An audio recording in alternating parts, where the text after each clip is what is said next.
있는 DHL에서 물건이 왔습니다. 이제 안 사기로 다짐했었던 물건인데 키크론입니다.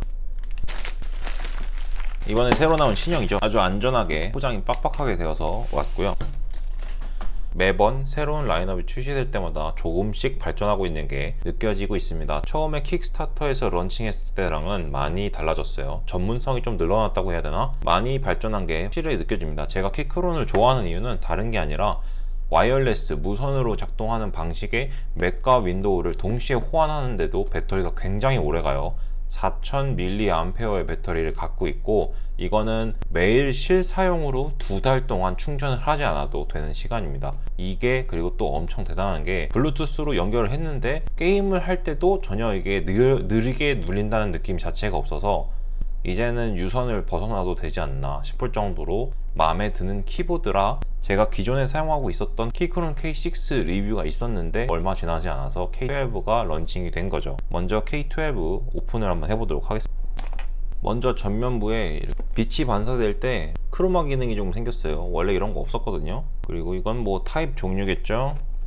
제가 갖고 있는 거는 스위치를 바꿀 수 있는 스와퍼블이고, 알루미늄 키보드에 적축을 달고 나온 K12를 구매했습니다.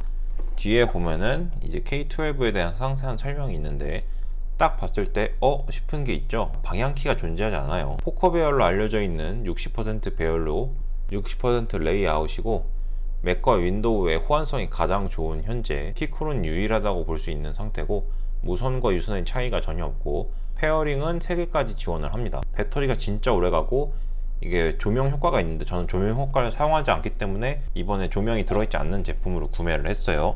이게 크로마 기능이 뭐 사실 별거 아니거든요. 키보드를 사용하는 데 있어서 아무 의미가 없는 건데, 제가 기존에 갖고 있었던 K6 케이스를 비교해 봤을 때 얘는 그냥 평범하죠. 얘는 이제 반사되는 게 보이고요. 이런 뭐 사소한 디테일 별거 아니지만 소비자로 하여금 기분은 좋게 할 수 있잖아요.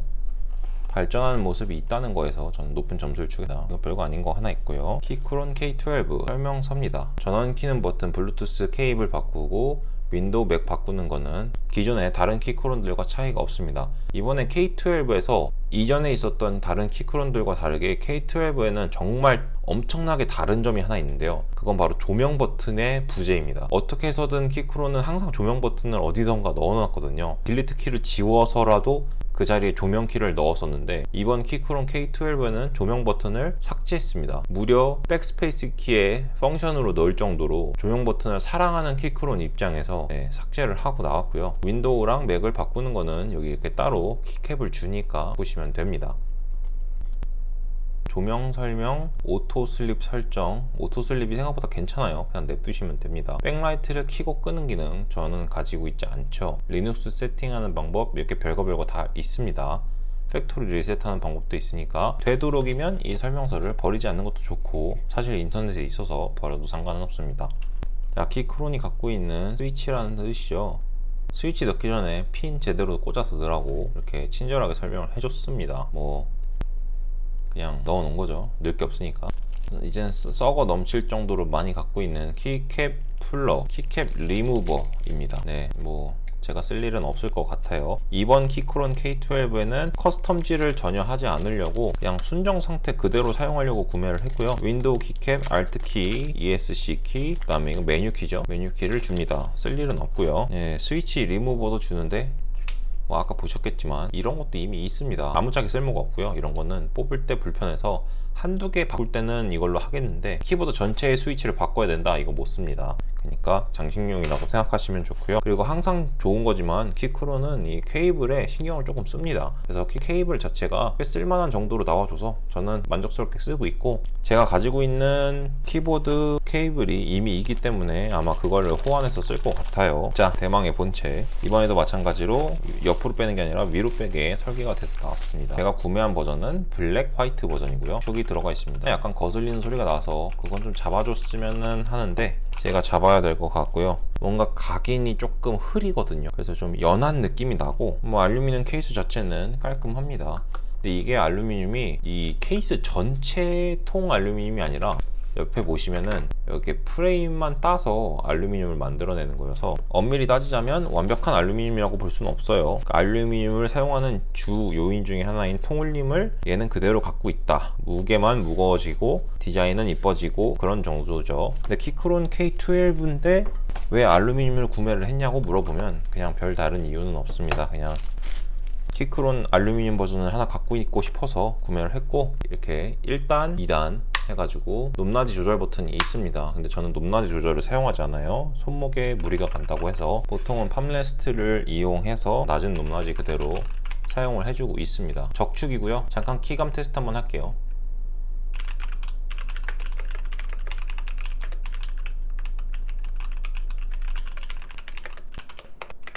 스테빌라이징이 조금 괜찮은 것 같아요. 순정 상태에서는 막 찰랑찰랑거리는 777 소리가 나는데 스페이스바를 제외하고는 그런 소리에 이 정도면은 광고에도 괜찮을 정도로 스테빌라이징이 꽤 괜찮게 잡혀 있는데 그런 얘기는 못 봤고요. 스페이스바만 조금 발라주면 될 것 같죠? K12는 정말 순정 상태로 사용하려고 구매를 했고, 이제 이 키보드의 가장 큰 차이점은 펑션 키를 사용해서 방향 키를 이렇게 사용해야 한다는 이 치명적인 단점이 있어요. 이거 하나만 고치면 될 것 같고, 딱 보니까 지금 제 거는 백라이트가 없는 키보드다 보니까 여기 백라이트 버튼이 지워져 있네요. 이건 괜찮은 것 같습니다. 제가 갖고 있는 풀 커스텀된 K6랑 비교를 해드릴게요. 자, 이게 아래쪽에 있는 게 K6고 위에 있는 게 K12입니다. 이게 엄밀히 따지자면 한 줄 차이예요. 이 한 줄 차이로 K6와 K12가 결정이 되는데 K12는 이게 없어요. 그리고 K6 풀 커스터마이징이 돼 있고, 이거는 제가 출근할 때 들고 다니는 용도로 사용하고 있었어 가지고 사쿠리오스라고 하는 저소음 스위치가 착용이 되어 있습니다. 누르는 느낌은 적축과 같지만 소리가 거의 없다.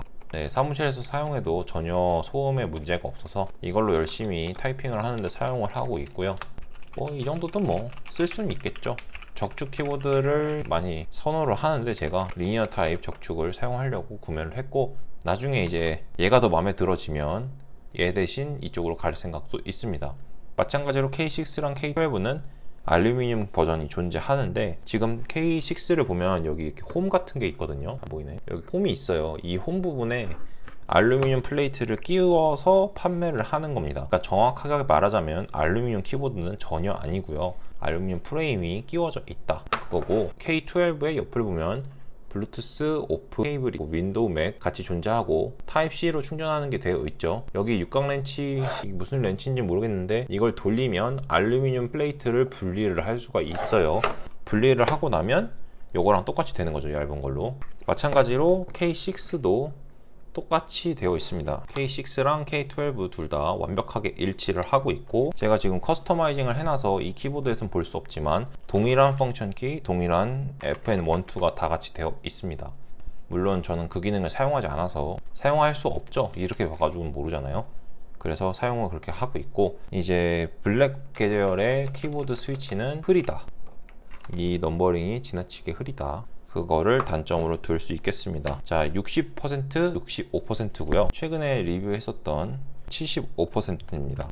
두 줄이고요. 이제 딱 차이가 두 줄만큼 나죠. 이제 텐키리스랑의 차이도 있는데 텐키리스는 여기서 한 줄이 더 나온다고 보시면 됩니다. 80줄이고요. 5% 간격으로 하나씩 늘어난다고 보면 되고, 이거는 보면 딱 봐도 각인이 선명하잖아요. 이쪽은 그거에 비해서 이쪽 키크론 K12의 각인은 선명하지 않습니다. 이 원인을 사실 알 것 같은 게 아마 뒤에 백라이트가 비치면은 빛이 투과되는 형식으로 만들어졌을 거라 생각이 들어요. 그래서 흐릿한 회색으로 각인이 되어 있는 거고, 딱 스페이스바의 이 부분을 보면 느껴지겠지만 빛이 있었더라면 이게 투과돼야 하기 때문에 이런 식으로 만든 것 같고요. 블랙 계열은 솔직히 모르겠습니다. 근데 기존에 가지고 있었던 그 흐리멍텅한 회색 계열의 키크론 키캣보다는 저는 블랙 계열이 좀 더 나은 것 같아서 이렇게 구매를 했고, 다시 오리지널로 돌아가서 연결을 할게요.